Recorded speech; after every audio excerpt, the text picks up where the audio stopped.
Okay, here's hoping that the audio works and that there isn't too much of a glare here. Basically, just wanted to give you, I mean, these aren't going to be the answers to the exam, but we can at least sort of talk about how we might approach this, right? So, if we look at the exam, see if I can make some sense out of this. Let's skip question 1 and 2 for now. And let's go to questions 4, what is it? 3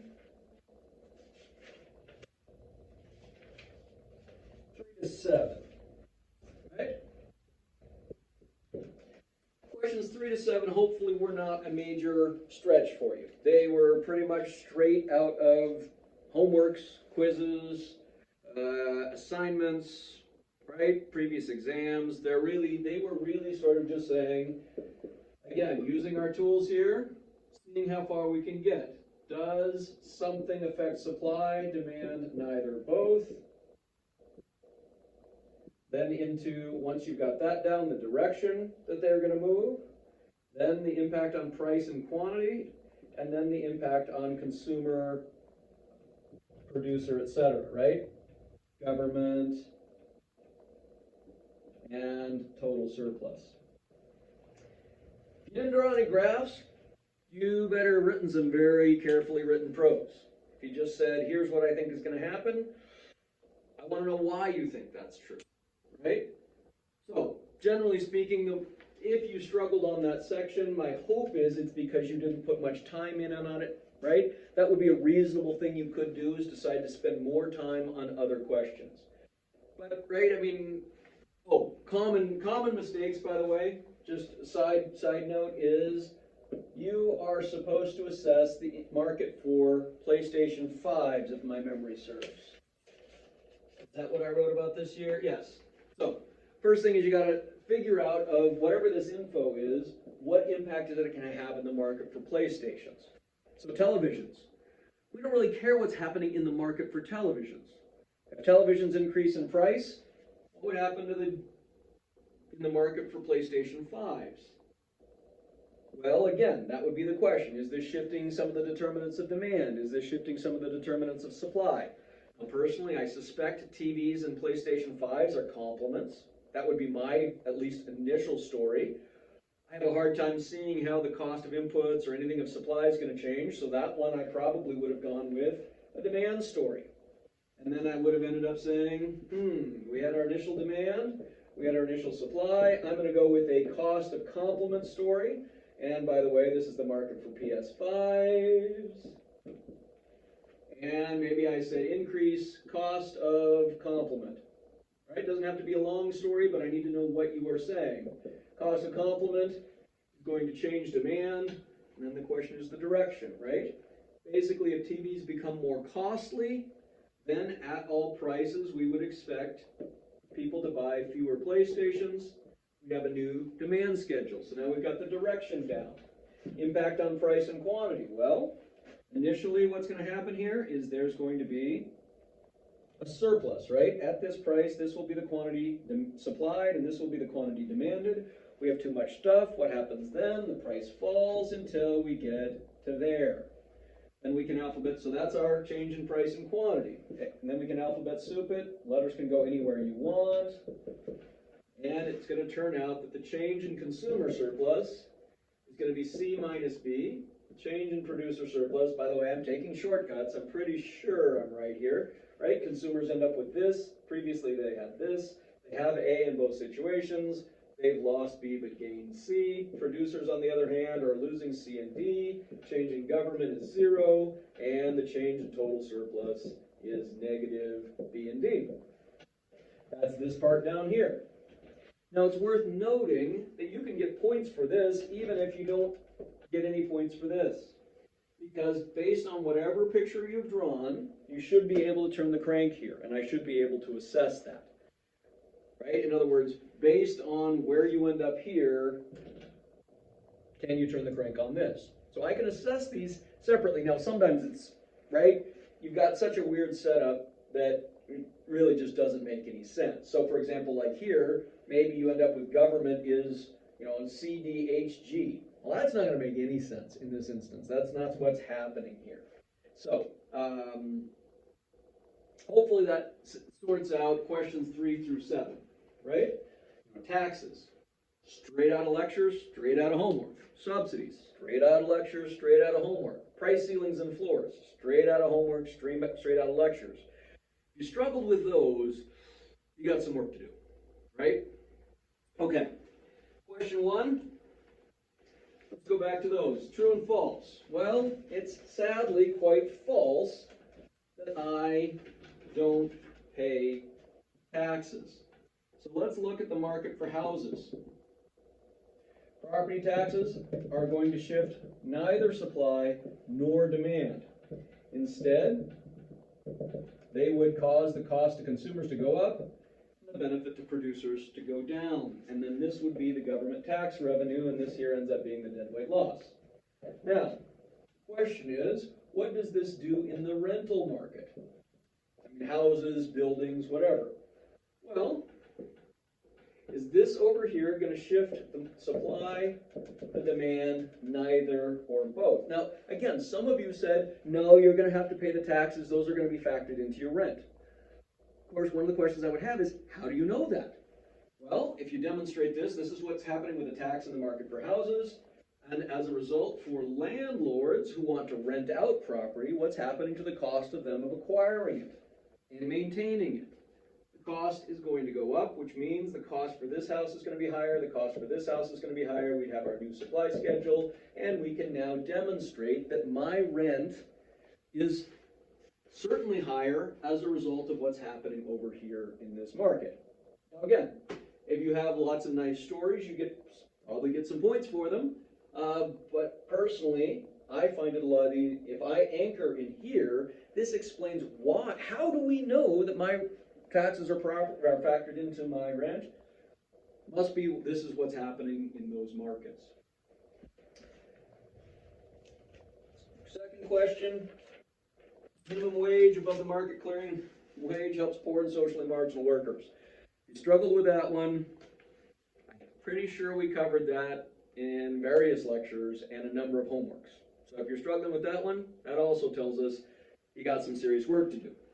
So in my view, of the first 7 questions, only the first one really was at all tricky. The rest of them really were just kind of, do you know how to use the tools? Now that doesn't mean that they were easy to do, because again, under time pressure, it's kind of hard, right? And so you could conceptually have that be very easy, but if you haven't practiced enough, trying to do those 7 questions in a rapid, right, in rapid succession might be difficult. So, but they're not conceptually difficult, at least in my view. None of those were particularly tricky. None of those had really any curveballs. Okay, now we get to the ones that are a little harder. Question 8.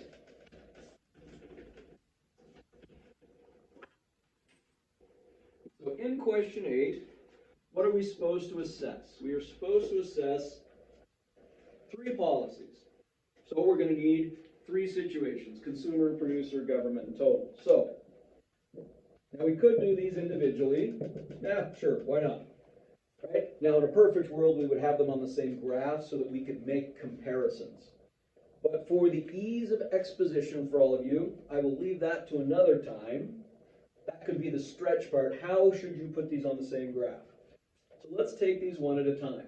A price support. What happens with a price support? Now, my bad, right? That should have said a price support where the legislature will buy as much product as is offered to them at a price above the prevailing market price. It says about. Okay, I mean, if we guaranteed this amount, it would have functionally no impact because the producers are selling everything that they want. In order for this policy to have an impact, the price that the government offers is going to have to be above the market clearing price. And what that means, at that price, producers are going to want to produce that quantity there. And if producers can sell to the government at this price, then how much are consumers going to have to give them? Well, if I could sell to government at this price or consumers at this price, I'm going to sell to government. So if consumers want to buy anything, they're going to have to pay this price, which means this will be their quantity demanded. Now, normally this would be a surplus, but in this instance, the extra is being purchased by government. So now we actually do have the quantity supplied equal to the quantity demanded, even though the quantity demanded by private individuals is smaller than the quantity supplied by private individuals. Turn the crank on this.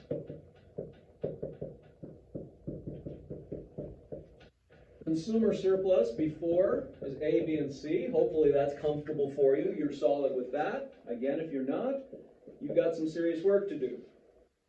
Producer surplus before, E and F. Also hopefully pretty solid on that. Government, 0. Total surplus, A, B, C, E, and F. Again, your letters can be different, but they should match the areas. Now, with this price support, where government guarantees to buy this price, consumers are now going to end up with this quantity. So their total benefit is going to be A, B, E, and G. Their cost, however, is going to be B, E, and G. They're left with A. Producers, on the other hand, well, they're selling this quantity. This is their total benefit. That's their total cost. They're left with B, C, D, E, and F. Government. Well, how much is government spending? Well, the first thing is it's not making any money here. We're going to be spending money, right? Government is purchasing all of these units. How much are they paying? They're paying this much here. So their government is purchasing that unit. Purchase, purchase, purchase. Government ends up being negative C, D, F, J, H, and I. And total surplus here, A, B, C, D, E, F minus C, D, F, J, H, and I ends up being A, B, E minus J, H, and I. And that is actually the correct value. Okay, that's a price support. Now again, in a perfect world, we would find some way to put the other policies on the same graph so that we can make fair comparisons, but I will let you all figure out that. Let me just now, and again, this is the nice thing about videos, you can stop, you can pause, you can rewind. Now, subsidy. Again, hopefully this one is not too hard for you. We have a demand schedule, we have a supply schedule, we have our market clearing price and quantity. And a subsidy, which we've tackled explicitly, directly, and numerous times, is going to create a gap between the cost of the consumers. It's going to drive that down, and it's going to drive up the benefit to the producers.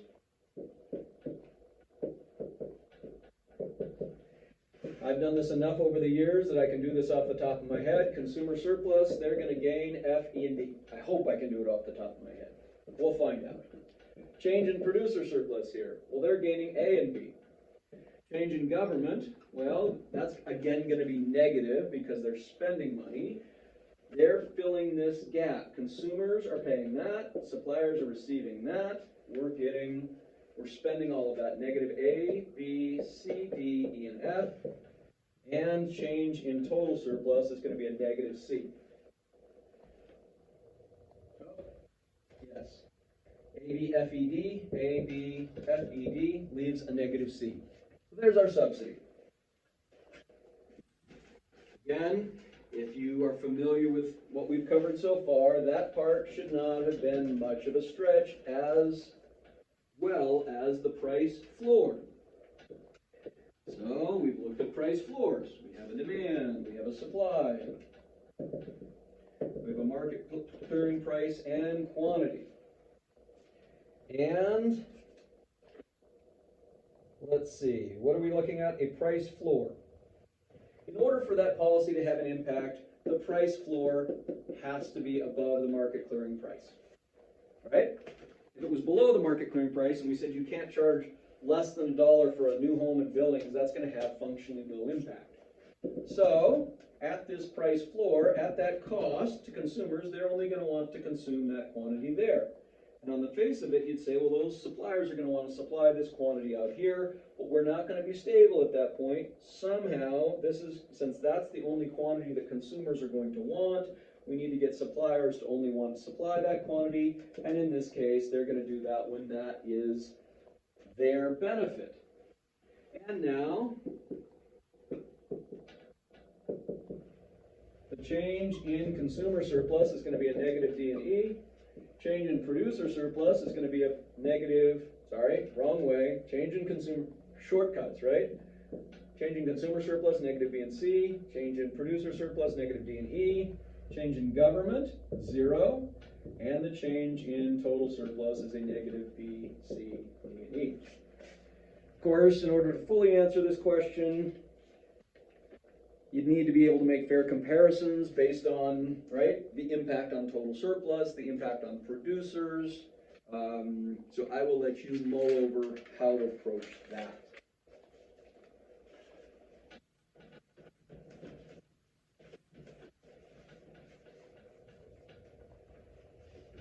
So, next question.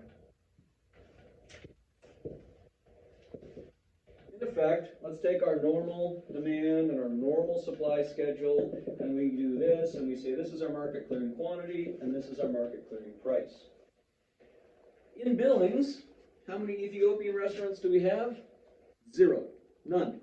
Which means our market clearing quantity must be 0. How do we get that to be 0? We just, in effect, move our axis over here. So, what it turns out, the case must be, if we have no Ethiopian restaurants in Billings, and this is a stable long-term trend, right? Because it could just be it takes a while for entrepreneurs to discover that we have an untapped market here. Basically, they must not intersect up here. And then the question would be why? We have some options, right? It could be that the supply in Billings versus maybe Denver is lower. It also could be that the demand in Billings is lower than the demand in Denver. Right? Some of you had stories about supply, some of you had stories about demand. Relatively few of you actually drew a picture demonstrating why that was, and almost maybe a few people actually were able to anticipate that the market clearing quantity was 0, because that's what we're looking at. Now, a whole bunch of reasons why you're wondering this story here, what might be causing that? Well, we've got all of our determinants of demand, right? Whereas here we've got all of our determinants of supply. And, then the question is, what story did you tell there? Okay. Question 10. Basically, there's a few things to recognize there. One of the ones that jumps out to me, at any rate, is that the quantity supplied is less than the quantity demanded. That's a big piece, right? Now, in effect, there is a shortage of electricity in Iraq. The other thing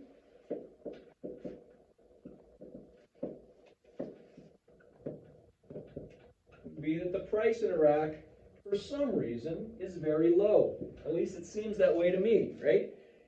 $16 a year on an income of $16,000 a year, or $15,000. Do you think that people in Iraq can afford more electricity? Yeah, I don't think their income is the major obstacle.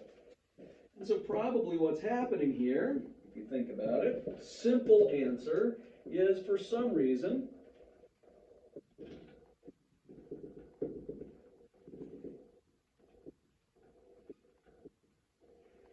the price is not allowed to equilibrate or to rise. And in effect, where we end up is going to be back here, where this is the cost to consumers, this is the benefit to suppliers, and we could turn the crank and demonstrate that this is destructive to society. We lose all of this here. So that's an initial sort of easy, right? Assume a price ceiling. It's not quite, right? So that would be, if I had only 5 minutes, should you be able to do a price ceiling in a short period of time? I hope so, right? But, right, then we'd have to expand this and figure out, well, is it possible that people are supplying too much and consumers are consuming too much? And it turns out it actually is. Who's right? It turns out we actually don't know because we do not have access to the information contained in prices because we're not actually trading. You might also have looked at this as possibly a subsidy. That would be another option, right? In effect, it's possible that government is subsidizing this. And we're slightly out of equilibrium or something along those lines. That would be another approach. But again, we'd have to answer, why is the price not rising?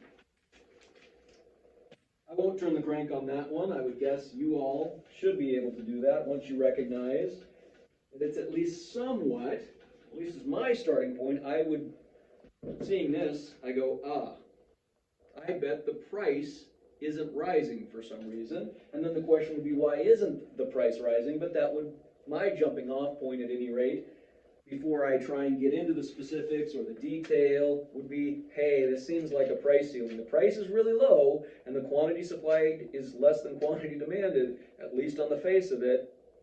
It sounds an awful lot like something is keeping the price from rising. All right.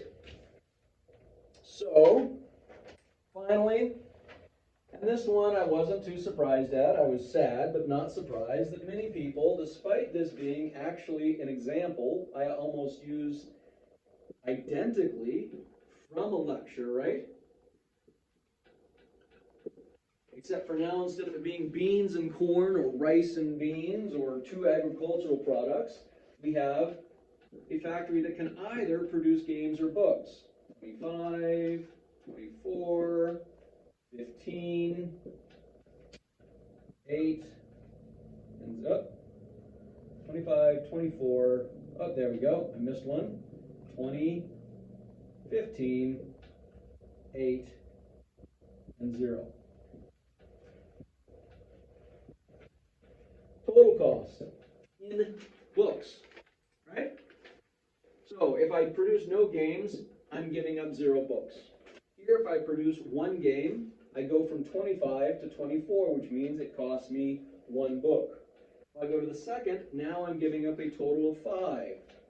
When I go to the third, I'm giving up a total of 10. When I go to the fourth, I'm giving up a total of 17, right? I could be producing 25, instead I'm producing 8, which means I must be giving up 17 books to produce those games.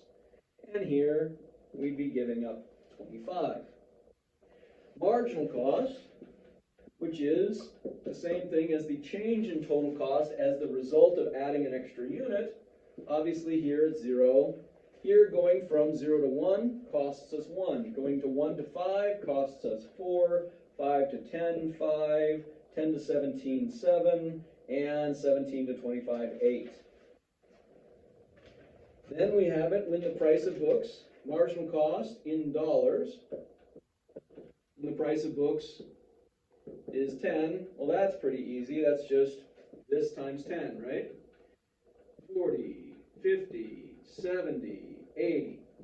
In effect, if the price of books is 10, this is the marginal cost. The cost of making the 5th game is going to be $80. On the other hand, when the price of books is 15, you just take 15 and multiply it by this. That'll give you the marginal cost. But of course, what you're asked to do is assess your marginal or your supply schedule when the price of books is 12. In which case, what do? We multiply this by 12. So 0, 12, 48, 60, 84, and 96. So this would be the relevant values for answering the rest of the question. Now, say that you don't know how to to calculate any of this. One thing you could do is write down what is cost. Cost represents highest value for sake and alternative. Okay, I'll give you points for knowing what cost is. You can figure out what marginal cost is, the cost of each unit, or one more or one less. Probably get some points there. Then, of course, it would be nice if you could operationalize it into figuring out how to calculate it. But if you at least demonstrate that you have some idea what it is, then I can give you some partial credit. Big picture here, I'll just ignore, I'll erase everything but that now that I've gone over how to get there.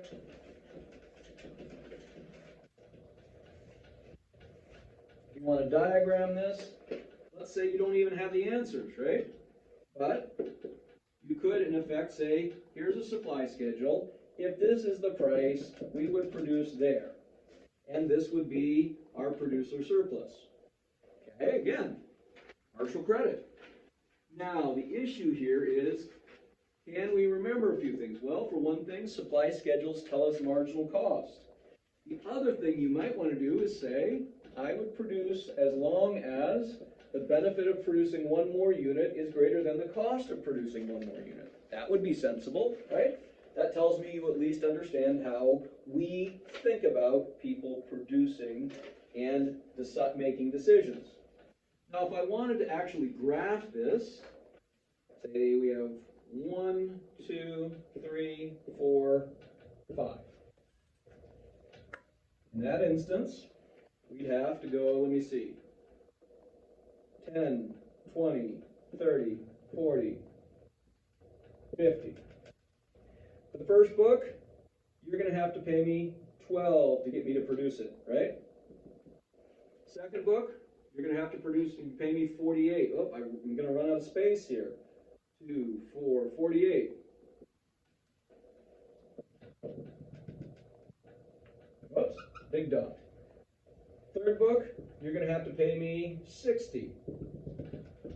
Right? Well, what do you already discover?